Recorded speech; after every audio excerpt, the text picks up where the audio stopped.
Carta de Paulo aos Hebreus, capítulo 9.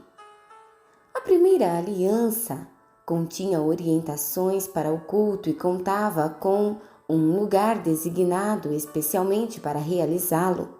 Uma grande tenda exterior foi montada.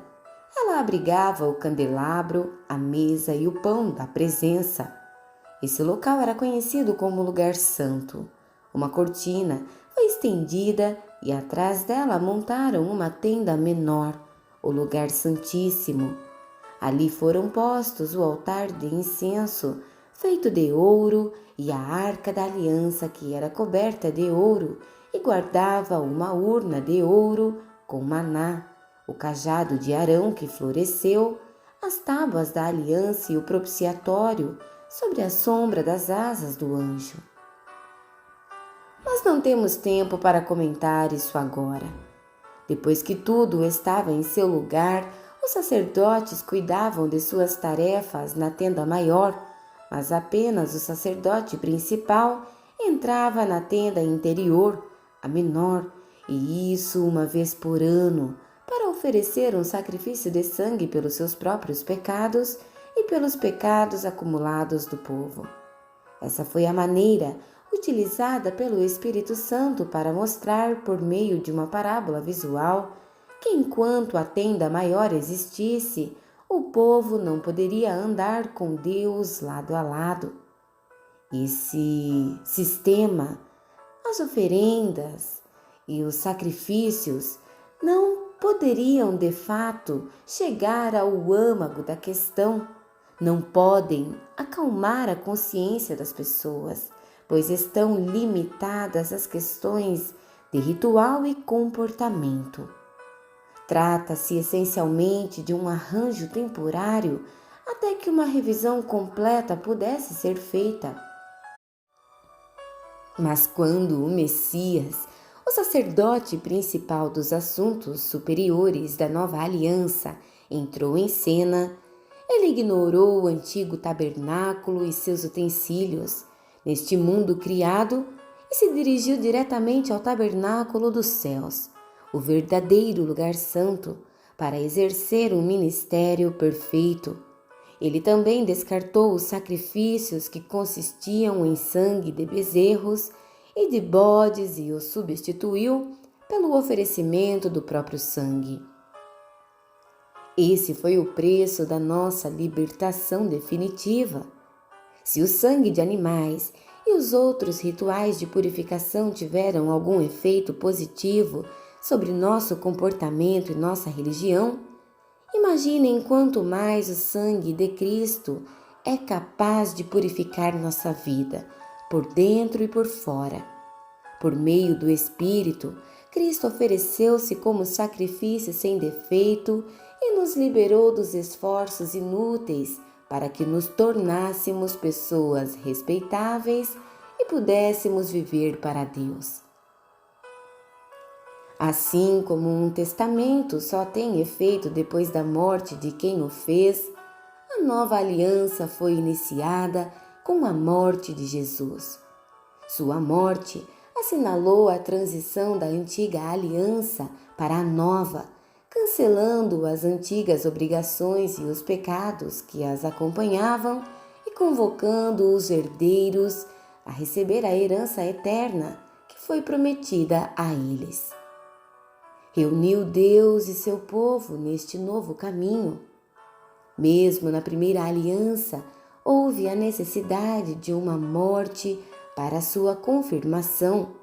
Depois de ler todos os termos da aliança da lei, o testamento de Deus, Moisés pegou o sangue dos animais sacrificados e, num gesto solene, aspergiu sobre o documento e sobre o povo, que era o beneficiário. Ele atestou sua validade com as palavras: "Este é o sangue da aliança ordenada por Deus." Fez o mesmo com o local de culto e seu mobiliário. Moisés disse ao povo: "Este é o sangue da aliança que Deus firmou com vocês." Num testamento, pode-se dizer que tudo gira em torno da morte. É por isso que o sangue, a evidência da morte é tão usado em nossa tradição, especialmente no que se refere ao perdão de pecados. Isso indica a proeminência do sangue e da morte em todas aquelas práticas secundárias que apontam para as realidades do céu. Indica também que quando o que é real assume seu lugar, os sacrifícios de animais não são mais necessários, pois já cumpriram seu propósito. Cristo não entrou na versão terrestre do lugar santo. Ele entrou no verdadeiro lugar santo e ofereceu-se a Deus como sacrifício pelos nossos pecados. Ele não faz isso todo ano, como os principais sacerdotes faziam na antiga aliança, com um sangue que não era o deles. Se fosse, ele teria de se sacrificar repetidamente no decorrer da história. Em vez disso, ele se sacrificou de uma vez por todas, assumindo todos os outros sacrifícios no seu sacrifício, a solução final para o pecado. Todo mundo tem de morrer uma vez e depois encarar as consequências de sua vida. A morte de Cristo também foi um acontecimento único, mas foi um sacrifício que levou nossos pecados para sempre. Assim, da próxima vez que ele se manifestar, o resultado para os que estão ansiosos por encontrá-lo será exatamente a salvação. Hebreus capítulo 10. A antiga aliança era apenas um vislumbre das boas coisas da nova aliança, uma vez que a antiga aliança da lei não era completa em si mesma, ela não poderia aperfeiçoar os que participavam dela. Não importa quantos sacrifícios oferecessem ano após ano, jamais conseguiriam uma solução definitiva. Se tivessem conseguido, os adoradores seguiriam, cada um, ao seu caminho alegremente, não mais preso aos seus pecados. Mas em vez de remover a consciência do pecado, a repetição dos sacrifícios de animais, na verdade só realçava a preocupação e a culpa, porque o sangue de touros e de bodes não tem poder para eliminar pecados. É isso que a profecia quer dizer nas palavras de Cristo. Tu não queres sacrifícios e ofertas ano após ano, e me preparaste um corpo para o sacrifício. Não é o aroma ou a fumaça do altar que te dá prazer. Então eu disse: estou aqui para fazer do teu modo, ó Deus, como está determinado no teu livro. Quando ele diz: tu não queres sacrifícios e ofertas, está se referindo às práticas da antiga aliança. Quando acrescenta: estou aqui para fazer do teu modo, deixou de lado o sistema antigo para promulgar a nova aliança, o modo de Deus, por meio do qual nos tornamos perfeitos para Deus pelo sacrifício único de Jesus. O sacerdote trabalha no altar todos os dias, oferecendo o mesmo sacrifício, ano após ano, e nem de longe resolve o problema do pecado. Como sacerdote, Cristo fez um sacrifício único pelos pecados e tudo se resolveu. Então ele se sentou à direita de Deus e apenas esperou que seus inimigos desabassem. Foi um sacrifício perfeito, realizado por uma pessoa perfeita para aperfeiçoar pessoas muito imperfeitas. Por meio daquela simples oferta, ele fez tudo o que precisava ser feito para os que tomam parte no processo purificador. O Espírito Santo confirma: a nova aliança que estou fazendo com Israel não será escrita no papel, não será esculpida em pedra. Desta vez vou escrever a aliança neles mesmos, vou gravá-la no coração deles. Ele conclui: vou limpar de vez a ficha dos pecados deles.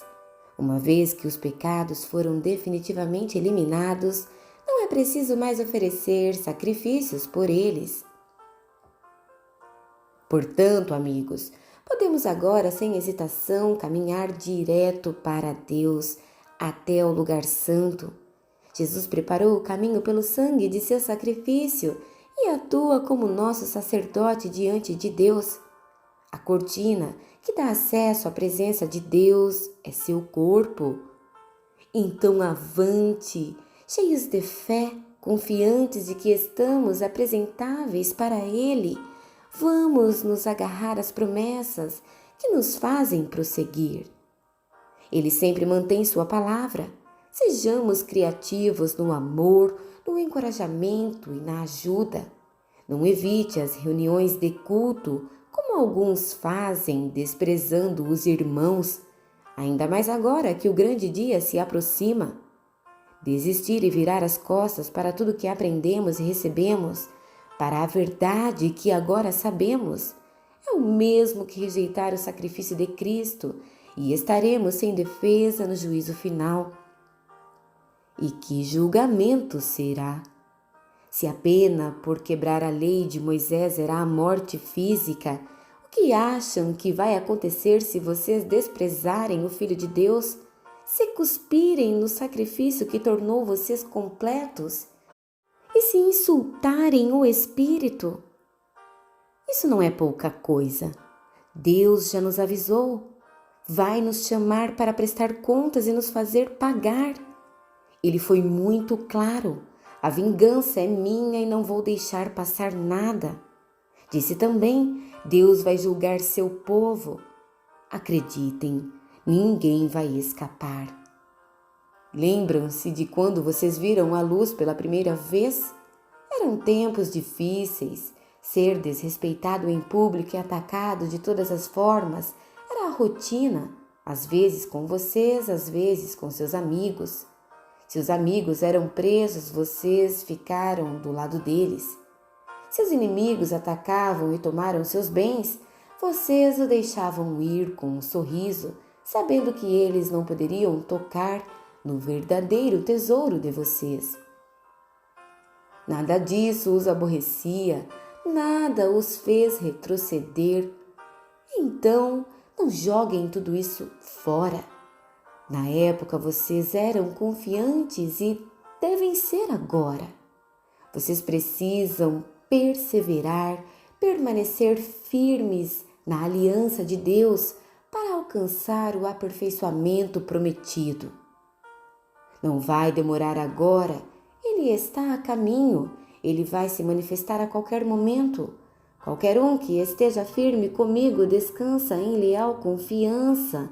Mas se desistir e me abandonar, não ficarei satisfeito. Mas não somos perdedores, não vamos desistir. Ah, não! Continuaremos firmes e sobreviveremos sem perder a confiança durante a caminhada.